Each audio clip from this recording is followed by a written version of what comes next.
واہ واہ جمہوریت! انسانوں کی رائے اور رویے سے بننے والے عمل کا نام سیاسی جمہوری نظام، چاہے مثبت ہو یا منفی، گوبر کھاؤ یا پاک ستھری اشیاء، پیشاب پیو، شراب پیو یا پانی، اپنی مرضی سے زنا کرو، مرد سے مرد شادی کرے یا خواجہ سرا سے، اپنی مرضی، اپنا جسم، اپنا دماغ۔ واہ واہ انسانیت! یہ ہے 100 سالہ جمہوریت اور سیاست کی غلاظت کا بھیانک انجام جو مسلمان بھگت رہے ہیں۔ آؤ نا، تحریک اسلام میں آؤ، عدل فاروقی سے جیو۔ یہ کفر کی خاص علامت ہے، کفر کی خاص علامت ہے۔ اب میں ایک بہت اہم موضوع کی طرف آ رہا ہوں، آج بہت اہم موضوع کی طرف آ رہا ہوں، اور قلب کو حاضر رکھیے گا، بہت قلب کو حاضر رکھیے، بہت معرفت کی بھی ہے اس میں، اور بہت اہم موضوع ہے۔ کہ خاص بات یہ ہے کہ جنت کے درجات بھی الگ الگ ہیں، نبینا و صدیقین و شہداء و صالحین و حسن اولئک رفیقا، 8 درجے ہیں، ٹھیک ہے۔ اور اس کے بعد جو ہے جہنم کے درجات بھی 7 ہیں۔ کتنے؟ 7 درجات ہیں۔ سب سے نیچا درجہ جو ہے وہ حاویہ جو ہے، سب سے کون سا ہے؟ ان المنافقین فی الدرک الاسفل، سب سے جو ہے نیچے کا جو ہے وہ کس کے لیے؟ پتہ چلا کہ مشرک ہو، مرتد ہو، جو بھی ہو، منافق سے بڑھ کر کافر دنیا میں کوئی نہیں۔ اور منافق اس کو کہتے ہیں کہ جو ایمان بظاہر لائے، بظاہر ایمان لائے اور دل سے ایمان۔ اب اس کا تعلق کسی فرقے سے نہیں ہے، منافق جو ہے فرقستہ، یہ سنیوں میں بھی ہو سکتا ہے اور باقی فرقوں میں بھی ہو سکتا ہے، کس میں بھی ہو سکتا ہے، دکھا دے، یعنی کہ وہ اہل لڑائیاں اپنے مطلب ہے کہ کفر سے بچائے، کفر سے اپنے آپ کو بظاہر بچائے اور اپنے آپ کو ایمان والا ثابت کرے۔ تو اس کا امکان تو یہ کہ ہمارے ساتھ سنی بن کر آئے گا نا ہمارے سامنے، ایمان والا ظاہر کرے گا، سنی بن کر آئے گا کہ میں تو اللہ کے نبی کو مانتا ہوں، اس کو مانتا ہوں، کیونکہ رئیس المنافقین، جو منافق کی ابتدا دنیا میں شروع ہوئی، رسول اللہ صلی اللہ تعالیٰ علیہ وسلم سے پہلے جو زمانہ گزرا ہے عرصہ توحید و رسالت کا، اس توحید اور رسالت کے زمانے میں اور رسول اللہ صلی اللہ تعالیٰ علیہ وسلم کی تشریف آوری کے بعد کے توحید و رسالت کے زمانے میں ایک بہت بڑا فرق پایا جاتا ہے۔ عقائد کا فرق نہیں، کیفیات کا فرق پایا جاتا ہے۔ کس کا؟ کیفیات کا فرق پایا جاتا ہے کہ اللہ جل وجلہ کے پیارے محبوب علیہ السلام سے پہلے جتنے بھی نبی علیہ السلام آئے اور جتنی بھی امتیں گمراہ ہوئی ہیں، انہوں نے خدا کا انکار کر کے گمراہی اختیار کی ہے۔ کس کا انکار کیا ہے؟ خدا کا انکار کیا ہے، ہمیشہ شرک پہ پڑی ہے، ہمیشہ کس پہ پڑی ہے؟ شرک پہ پڑی ہے۔ شرک کیا انہوں نے، بت بنا لیے، فوٹو بنا لیے، بت بنا لیے، شرک پہ پڑ گئے۔ یہ بالکل پرفیکٹ بات ہے۔ کس سے پڑھے؟ وہ شرک پہ پڑھے۔ اچھا یہاں ایک اور بات، مشرک جو ہوتا ہے نا، اس کی تعریف یہ ہے کہ اللہ کو بھی مانے، اللہ کے ساتھ بتوں کو بھی مانے۔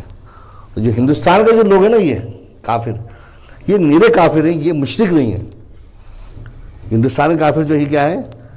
مشرک نہیں ہے، یہ خالص کافر ہے۔ اللہ کو نہیں مانتے نا، یہ تو بتوں کو نہیں مانتے ہیں۔ لیکن مشرک وہ ہے کہ جو اللہ کو بھی مانے کہ اللہ ایک ہے، اللہ ایک ہے، اوپر اللہ ہے اور نیچے یہ میرے خدا ہے سارے، وہ بھی ہے یہ بھی ہے۔ تو اللہ کے ساتھ میں شریک جانے، وہ کون ہے؟ مشرک ہے۔ تو وہ جو کفر ہوتا تھا نا رسول اللہ صلی اللہ علیہ وسلم سے پہلے، وہ شرکیہ ہوتا تھا، منافقت نہیں ہوتی تھی اس میں۔ لیکن اللہ کے نبیوں کا انکار نہیں کرتے تھے لوگ، نبیوں کا انکار نہیں کرتے تھے، اللہ کا انکار کر دیتے تھے۔ لیکن رسول اللہ صلی اللہ تعالیٰ علیہ وسلم نے جو توحید کا دروازہ ہم پر کھولا ہے، اس کا یہ خاصہ ہے کہ اب قیامت تک کوئی توحید کا انکار نہیں کرتا۔ جو بھی پیدا ہوتے ہیں وہ منافق پیدا ہوتے ہیں، وہ نبی علیہ السلام سے ویر کرتے ہیں۔ جو بات اللہ تعالیٰ پر کفر براہ راست لوگ کرتے تھے، اب وہاں سے کفر ٹل گیا اور کس پر آ گئی؟ نبی علیہ السلام سے۔ کیفیات کیا تھی؟ بدل گئی. اب جب کیفیات بدل گئی تو رب کریم نے جو پہلے سے اس کو فرتے تھے شرک تھے ان کو بڑا گناہ کہا ہے. سب سے بڑا گناہ آپ نے پڑھا ہوگا, سب سے بڑا گناہ جو ہے وہ شرک ہے. لیکن ساتھ ہی ساتھ جب اللہ کے رسول صلی اللہ علیہ وسلم تشریف لائے اور رئیس المنافقین عبداللہ بن ابی جو ہے پہلی صف میں رسول اللہ صلی اللہ علیہ وسلم کے ساتھ جو ہے اللہ اکبر تکبیر طیبہ کے ساتھ نماز پڑھتا, رکوع کرتا, سجدہ سجود ہوتا 5 وقت, اور نہایت بلند اخلاق والا, قر و فر والا, دولت مند انسان, ہر وقت ایمان کی قسمیں کھائے, قرآن اٹھائے ایمان کے لیے. وہ جہنمی قطعی جہنمی تھا. وہ کیا تھا؟ قطعی جہنمی, جس کے بارے میں قرآن شریف میں ارشاد فرمایا ہے کہ قطعی جہنمی ہے. وہ شخص تو پتہ ہی چلا کہ منافقین مشرکین کی جو اصطلاح تھی اس میں تھوڑی بہت تبدیلی آئی. پہلے بدترین کافر جو ہوتے تھے وہ مشرک ہوتے تھے, خدا کے انکاری ہوتے تھے. اب جو ہے زمانہ کی کیفیات تبدیل ہو گئی اور اب جو ہے قیامت تک کن کا غلبہ رہے گا؟ منافقین کا غلبہ رہے گا. کس کا غلبہ؟ منافقین کا غلبہ رہے گا. مشرکین کو حدیث شریف میں ارشاد فرمایا رسول اللہ صلی اللہ علیہ وسلم کہ مشرکین کا خاتمہ ہو گیا. مشرکین کا کیا ہو گیا؟ خاتمہ ہو گیا. اب یار بات بڑی لمبی ہو جاتی ہے, وہ کفر کی اقسام باقی ہیں وہ رہیں گی. یہ اور آپ کو بتاؤں کہ شرک کی وجوہات کیا تھی. ایک تو کم علمی, ایک جو عجائبات لوگوں کو نہیں پتہ تھی, عجائبات لوگوں کو نہیں پتہ تھی. علم کی کمی, علماء کی کمی. اب گلی گلی علماء ہیں, ایسے علماء نہیں تھے. علماء کیا تھے؟ کم تھے. دوسری بات عجائبات, سائنسی ترقی نہیں تھی. عجائبات دیکھ کر لوگ شرک کر بیٹھتے تھے. عجائبات دیکھتے تھے, جیسا بت بول پڑا بس خالی بولنے کی بات دے رہے. سامری کا بچڑا بولا, بولنے کی دیر تھی. 70,000 لوگوں نے اس کو سجدہ کیا ایک وقت پہ. 70,000 لوگوں نے اس کو سجدہ کیا ایک وقت پہ, کیونکہ اس نے شبدہ دکھایا. اور عالم غنی تھا, سب کوئی طور پر چلے گئے تھے. چند تھے انہوں نے روکا. ہارون علیہ السلام نے روکنے کی کوشش کی لیکن انہوں نے نہیں مانا. اب یہ ہوا کہ انہوں نے شرک کیا. کس وجہ سے؟ شبد بازی وجہ سے. حضرت سعدی رحمۃ اللہ تعالیٰ فرماتے میں سیاحت پر نکلا تھا تو میں جو ہے سومناتھ کے مندر پر بھی گیا. کہ سومناتھ کے مندر میں نے ایک سادی تحقیق نکلے تھے. فرماتے کہ میں نے جب تحقیق کروائی تو سومناتھ کے مندر کا خاصہ تھا. خاصہ یہ تھا کہ سومناتھ کے مندر میں ایک بت جو تھا وہ معلق تھا فضا کے اندر. فضا کے اندر اس طرح معلق تھا, ٹھہرا ہوا تھا فضا کے اندر, اور چاروں طرف سے کوئی اس کو ٹیکا نہیں لگا تھا. اب ایک بت جو تھا اس پر یہ خوبی تھی کہ جب شام کو دعا کا وقت آتا تو وہ ہاتھ اٹھاتا تھا باقاعدہ. بت کے ہاتھ اٹھ جاتے تھے. تو یہ اتنا بڑا دنیا کمال تھا بت کا ہاتھ اٹھنا اور فضا میں معلق ہونا. اتنا بڑا کمال تھا کہ لوگ جو ہے تب کچھ نہ کچھ کر کے یا عجوبہ سمجھ کے اس کو خدا سمجھ کے اس کی پوجا کرنے پر. اب سائنس کی ترقی نے عجائبات کو اتنا تعجب انگیز کر دیا ہے کہ آپ یہاں سے بٹن دبائیں دروازہ کھل جاتا ہے, وہاں سے بٹن دبائیں تو گاڑی بولتی ہے, یہاں سے بجائے تو پورا گھر چلتا ہے. وہ اب اگر کسی کو آپ بولیں کہ بھئی ادھر آپ یہ کھلونا لایا ہوں دیکھو یہ تصور بت ہے, یہ چلتا ہے بولتا ہے یہ کرتا ہے, یہ خدا ہے, تو دنیا کا کوئی چھوٹے سے جو بچہ ہی بولے گا بھائی چل کام کری. تو ابو میرے کھلونا لائے تھے, وہ چلتا بھی تھا بولتا بھی تھا. یہ پاگل کسی اور کو بنانا, تو وہ پاگل بننے کا زمانہ.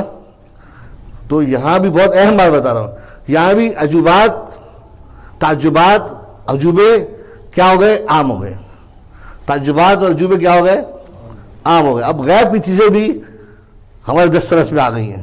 جب بٹن دبایا تو ادھر وہ ہو گیا, دروازہ کھل گیا دور سے بغیر کسی تار کے. تو عجائبات کی کثرت کس کے صدقے میں ہوئی؟